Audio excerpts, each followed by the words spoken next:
CBSE Board, History, Chapter 8, Part 8, Audio by Renee Matthew.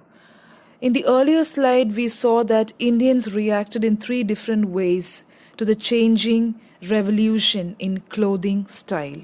So, first, we saw about the Parsis, the typical collarless coat that they adopted, the fenta, the cap they are wearing in this picture, and the baggy trousers with a stick that gave the picture of a gentleman. They were really fascinated by the look of a gentleman.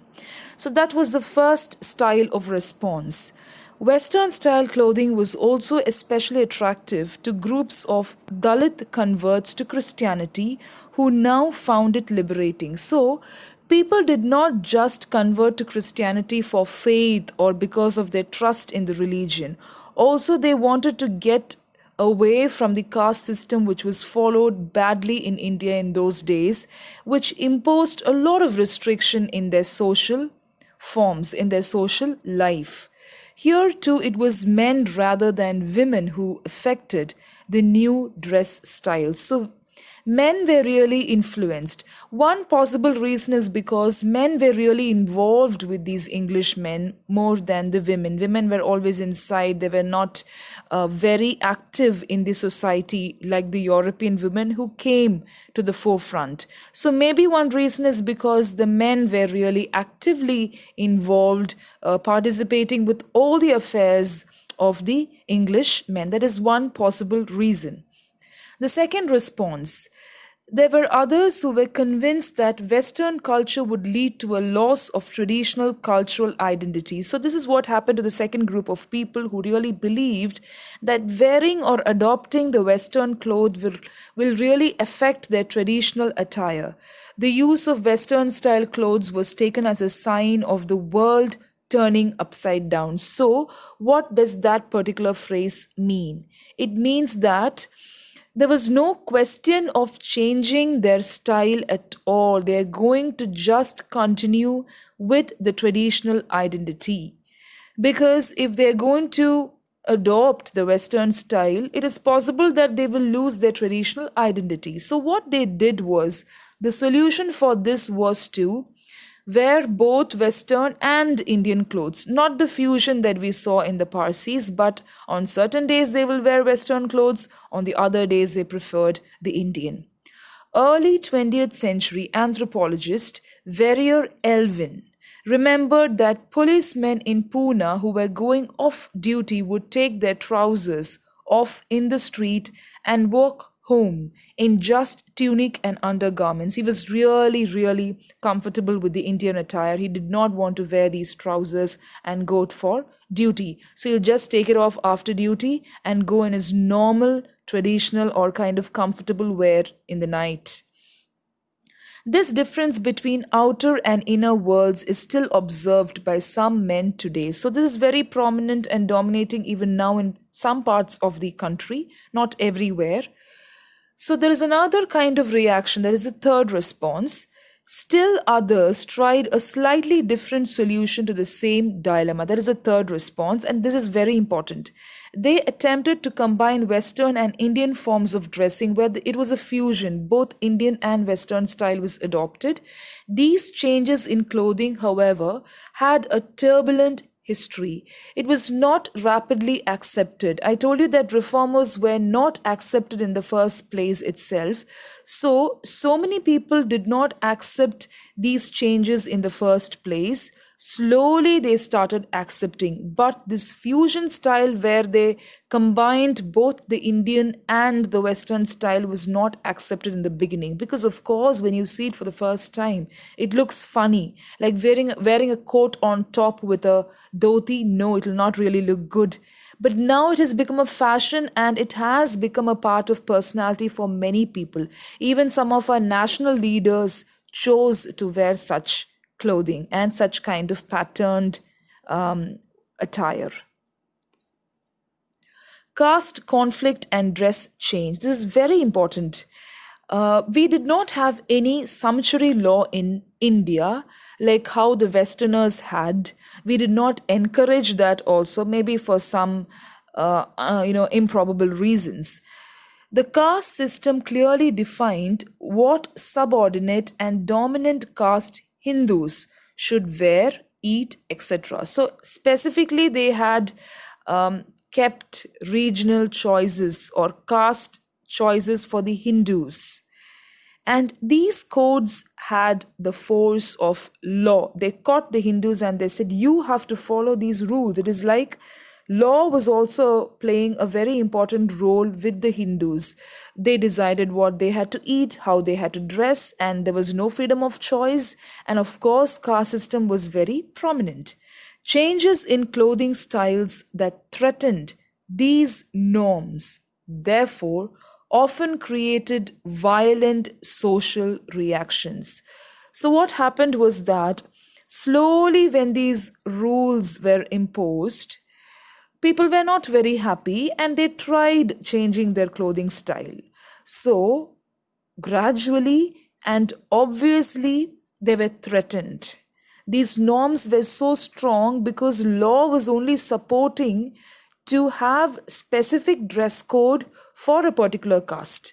So if they ever tried to change it, it really threatened their life. It was not at all easy.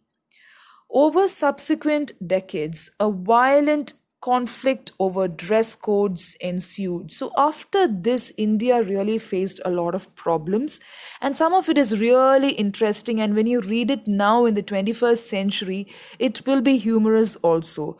So, remember to look at these slides as a story so that you will remember all the points clearly without any difficulty. So, the first episode. In May 1822, women of the Shanar caste were attacked by Nayars. So, this happened in Travancore, in the present Kerala. So, there were two caste systems. It's not just two, but this is between two castes. So, the higher caste was the Nayars, and the lower caste was the Shanar. They were like attacked in public places in the southern princely state of Travancore, where you have the rulers and the kings, for wearing a cloth across their upper body. So what happened is women from the Shana caste, they were not allowed to cover their upper bodies except for the women from the Nair society. So Shanas were later known by a different name. So these two groups actually had a big revolt, and so many people tried changing these norms. So what happened after that? Big revolt in Travancore. In May 1822, women of the Shanar caste were attacked by Nayars in public places. That is what we saw just now. The Shanas, later known as Nadars, they were known as Nadars later, many of whom were considered a subordinate caste. They were of the lower caste. They did not have any privileges, they did not enjoy anything. So remember, the Hindus were forced to follow a specific style for their dressing, their eating, the way they talked, and upper class people were not allowed to mingle with the lower class people. They were not allowed to even touch each other. So all these kind of very unusual rules was ruling the country in those days. The Shanas were known as the Nadas later, and they belonged to the subordinate class, and so were generally prohibited from using umbrellas and wearing shoes or golden ornaments. Who could do all these things?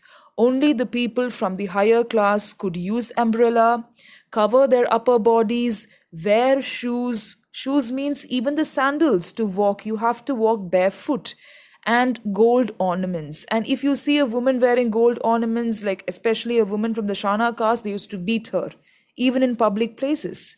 So there was a big conflict in Travancore in May 1822. Men and women were also expected to follow the local custom of never covering their upper bodies before dominant castes. So if ever they tried to cover their upper bodies, it's like they were persecuted in public places. And there's a map which is given there, of course, in Kerala, the present Trivandrum, that place. So the Travancore kingdom was there, which was ruling Kerala. So, what happened after that? So, you saw the two different castes, the conflict between the Nayars and the Nadars or the Shanas. So, change by the missionaries. So, we saw that the missionaries really played a prominent role here in India because they not only influenced the clothing style but also the way the people thought was influenced.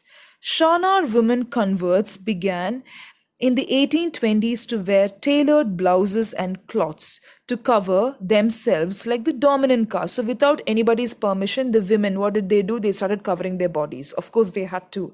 So, they did not mind these persecution in the public places. Hindu reformers such as Ayya Vaikundar also participated in dress reform. So there was a great reformer known as Ayya Vaikundar, a great person who was really good at heart. He also joined the women population at that time and he was supporting them to cover their bodies and not to even give ears to the laws and norms that was dominant in those days. Soon, Nayars, one of the dominant castes of the region, attacked these women in public. So, again, what happened? Usually, what will happen? They will come and just attack these women, like slap them or persecute them. They will do anything that they want. So, when even in spite of the support from the Ayya Vaikundar, the great reformer, what happened was that they came and started beating these women and they just tore off their upper clothes. Complaints were also filed in court against this dress change. So immediately it went to the court because it was a great offense to the women or the people. It's not just being women, but the way they reacted by tearing off the material.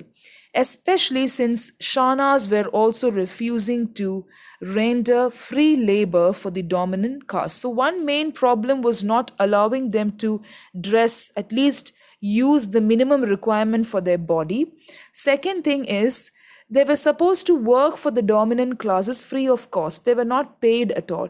It is like the people belonging to the subordinate caste were supposed to work for the higher caste free of cost, even without wages. And it was a part of their duty. That is how it was a part of their responsibility to go and work in their households without even asking for wages. So that was the kind of demand that they had. So you can see the picture of Ayya Vaikundar on the bottom of the screen on the left hand side. Yes, the person in that reddish orange attire with the Swami's dress. And on the right hand side, I have given the importance of missionary. It is just a normal picture there. So take note of all these points. At first, the government of Travancore issued a proclamation in 1829 favoring dominant classes. Of course, they were with the people who were rich and dominating. So, government of Travancore supported. It went to the court, I told you. This particular issue where they tore the clothes of the women, it went to the court. And government of Travancore issued a proclamation stating that they were supporting the dominant class. And the abolition of slavery in Travancore in 1855 led to even more frustration among the dominant castes who felt they were losing control. So in 1829, though they favored the dominant classes, the abolition of slavery. So when the slavery was abolished, what will happen? You were not supposed, like the dominant classes were not expected to ask people belonging to the subordinate class to come and work free of wages. So that was like prohibited, that was not there. So when abolition of slavery was imposed by the government of Travancore, what happened to the dominant caste? They were really restless because they thought that they were losing control, and there was a lot of agitation and frustration among these classes because only if they sit relaxed, they can be relaxed only if the lower castes come and work for them. They just wanted to enjoy that kind of lifestyle, and now things were going to change. Upper class did not prefer the Shanas to dress like them. So their question was, if everybody starts dressing like us, what is the difference between us and the Shanas? They did not want them to dress like them. In October 1859, riots broke out as Shanar women were attacked in the marketplace and stripped off their upper clothes. So again in October 1859, in spite of the abolition of slavery, again the same thing happened where the women were really persecuted and very badly attacked in the public place. Houses were looted and chapels burned. Finally, the government issued another proclamation permitting Shanar women, whether Christian or Hindu, to wear a jacket or cover their upper bodies in any manner, whatever, but not like the women of high caste. So, because of all these problems, will the people belonging to the subordinate class keep quiet? They came, they looted houses, they started attacking the women of the higher class. So much of problem was there. So, the problem with the upper class people was the dominant class people should look different. Women belonging to the subordinate class should not dress like them. That was the main problem. So what did the government do? Government told, or they imposed a law saying that Shanar women can cover their upper bodies. So both the parties' problems were solved. They will not dress like the upper class women. They have to just wear a jacket. And they should not even dress like the people belonging to the upper caste, but they can cover their bodies. What was the problem of the Shanar women? That they couldn't cover their upper bodies. So now it is like both the parties' problems were solved. So they were not allowed to dress like the upper caste people, which satisfied or made the upper class women happy. That is what the government thought. And even the Shanar women's problems were also solved, where they were allowed to cover their bodies. So this is the decision which was taken after the great riot which took place in October 1859.